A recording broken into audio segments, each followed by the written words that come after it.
যারা ব্যর্থ, যারা ডাক্তার ইঞ্জিনিয়ার হইতে ব্যর্থ হচ্ছে, আমি এখন একটা সমীক্ষা দেখাই। বুয়েটে প্রায় 1000 সিট, ঢাবিতে প্রায় 6000 সিট, আর হইল গিয়া মেডিকেলে প্রায় 4000 সিট। তো আমরা অ্যাপ্রক্সিমেটলি গড়ে যদি 10,000 ধরি, 10K, এবং শুধু সায়েন্সের স্টুডেন্ট আছে 2.5 লাখ, ঠিক আছে? তাহলে বাকি থাকে কত? 1/25 × 100। মাত্র 4% শিক্ষার্থী, আমাদের মাত্র 4% শিক্ষার্থী তাদের বাপ মায়ের স্বপ্নের বিশ্ববিদ্যালয়গুলোতে পড়তে পারতেছে। তাহলে বাকি 96% স্টুডেন্ট কি হচ্ছে?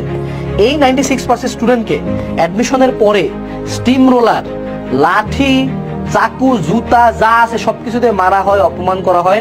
এদের মধ্যে একদল আত্মহত্যার পথও বাছে নেয়, কারণ ওদের মাথায় ঢুকানো হয়েছে ডাক্তার ইঞ্জিনিয়ার যদি না হয় তাহলে তো জীবনে কিছুই নাই।